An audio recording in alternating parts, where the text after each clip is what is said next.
메갈로돈 상어는 거대한 운석에 의해 공룡이 전멸된 후 오랫동안 모든 동물의 두려움의 대상으로 바다를 누볐습니다.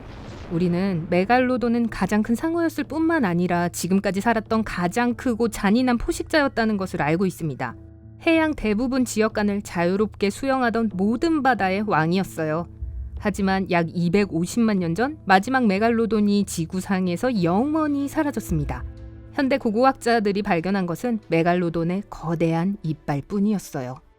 처음에 과학자들은 이 시기에 일종의 대규모 해양 멸종이 발생했고 그로 인해 메갈로돈이 멸종했다고 생각했습니다. 초신성이 지구로부터 약 150광년 떨어진 곳에서 폭발했고 그 우주 방사선이 지구에 도달하여 기후를 변화시켰다고 믿습니다. 일어났을 수도 있는 일이에요. 별이 폭발할 때 엄청나게 많은 에너지를 발산하는데 이는 사방으로 수백, 심지어 수천 광년까지 뻗어나갑니다. 만약 그 열기의 일부가 지구를 강타했다면 지구의 기온이 상승했을 테고 많은 동물종의 생존을 불가능하게 만들었을 수 있어요. 메갈로돈을 포함해서 말이죠. 하지만 2019년에 한 연구팀이 이상한 것을 발견했습니다. 이전 시기로 거슬러 올라가는 괴물상어가 남긴 화석이었죠. 그것은 초신성 이전에 그들이 멸종했다는 의미일 수도 있어요. 새로운 설명이 필요했고 그것은 예상치 못한 출처로부터 나왔습니다. 백상아리였죠.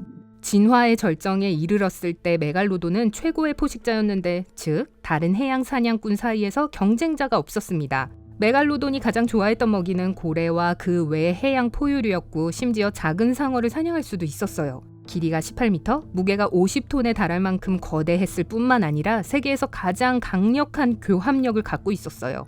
메갈로돈과 대적한 후 다치지 않고 벗어날 수 있는 동물은 없었죠. 중요한 건 우리가 메갈로돈에 대해 알고 있는 대부분의 정보가 이빨에서 나왔다는 점입니다. 멸종한 후에 남아있는 유일한 뼈의 잔해였으니까요. 상어는 대부분 연골로 이루어져 있어서 몸체에 뼈가 거의 없습니다. 연골이 많은 덕분에 상어는 민첩하고 유연할 수 있고 엄청난 너비로 입을 벌릴 수 있어요.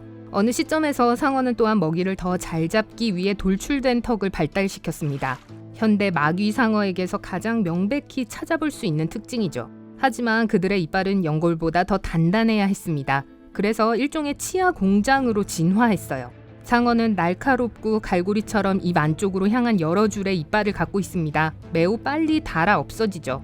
그리고 더 이상 필요하지 않은 이빨은 그냥 빠지고 새 이빨이 다시 자랍니다. 상어 한 마리가 일생 동안 입안의 모든 이빨을 50번까지도 교체할 수 있어요. 현재 메갈로돈은 보통 백상아리의 거대한 버전으로 묘사됩니다. 하지만 이것은 두 동물이 서로 관계가 있을 거라는 흔한 오해에서 비롯되었습니다. 사실 메갈로돈은 현대 황소상어에 더 가까웠습니다. 짧은 주둥이, 평평한 아래턱, 그리고 길고 거대한 가슴 지느러미로 몸무게를 지탱했어요.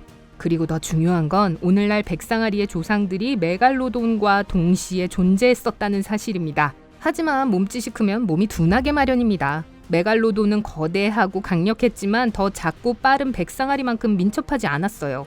연구원들은 백상아리가 실제로 메갈로돈과 먹이 경쟁을 벌였고 뛰어난 민첩성 덕분에 사냥이 더욱 성공적인 경우가 많았다고 믿고 있습니다. 메갈로돈과 정면 대결을 할 수는 없었지만 메갈로돈이 노려서 잡은 먹이를 낚아채 갈 수 있을 만큼 빨랐어요. 하지만 이런 사실도 왜 메갈로돈이 멸종되었는지 정확히 설명하지는 못합니다. 백상아리는 더 작은 먹이를 사냥했을 거고 메갈로돈이 좋아하던 먹이인 고래를 잡아먹을 수는 없었을 테니까요. 이 이론과 모순되는 또 하나의 사실은 한 종이 다른 종의 멸종을 초래할 수는 없었을 것이라는 점입니다. 분명 이를 도운 다른 요인들이 있었을 거예요. 백상아리뿐만 아니라 뱀상어와 청상아리도 메갈로돈 멸종에 기여했다는 새로운 이론이 등장했습니다. 이 두 종은 오늘날까지 존재하고 백상아리보다 더 작았지만 능률적인 사냥꾼이기도 했어요. 그들은 빠르고 맹렬해서 덩치가 크고 둔한 메갈로돈의 먹잇감을 모두 차지했습니다. 메갈로돈이 더 작은 경쟁자들로부터 먹이를 빼앗으려고 하면 작은 상어들은 맞서 싸우기보다는 그냥 흩어져 도망가 버렸어요.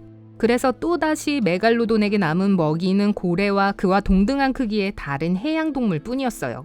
다 자란 메갈로돈은 그런 먹잇감을 쉽게 사냥할 수 있었지만 어린 메갈로돈은 훨씬 더 작았고 약했습니다. 과학자들은 다른 상어들이 이 점을 이용했다고 믿습니다. 어린 메갈로돈은 종종 백상아리, 황소상어, 뱀상어의 먹이가 되었습니다. 그때까지만 해도 백상아리는 길이가 6m에 달할 수 있었지만 어린 메갈로돈은 보통 그의 절반도 되지 않았어요.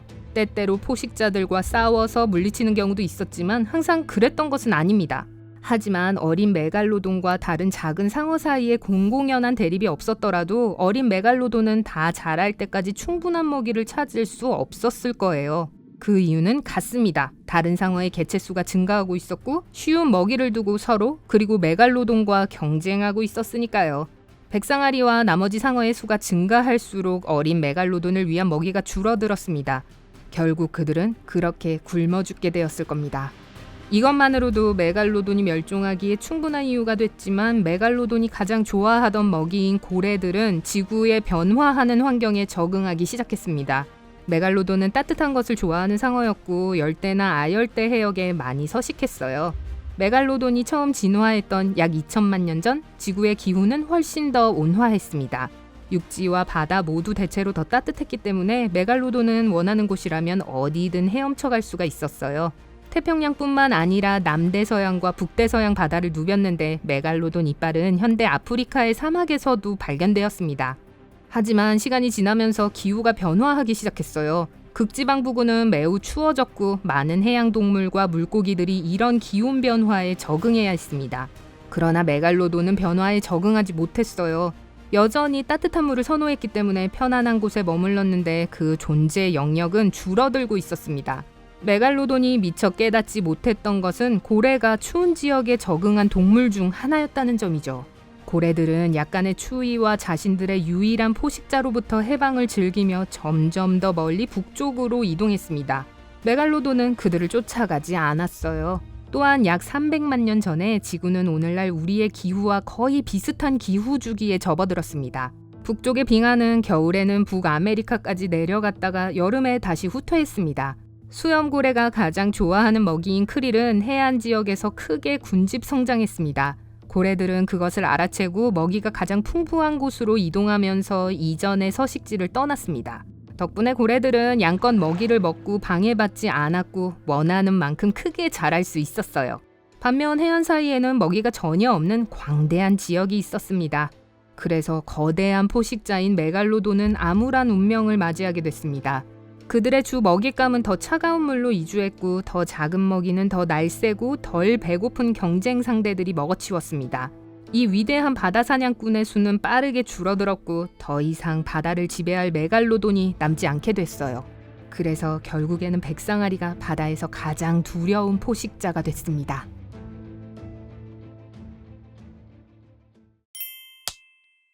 오늘 새로운 것을 배웠다면 이 영상에 좋아요를 주고 친구와 공유하세요. 여기 여러분이 좋아할 만한 다른 멋진 비디오들이 있습니다. 왼쪽 또는 오른쪽을 선택하고 삶의 밝은 면에 머무르세요.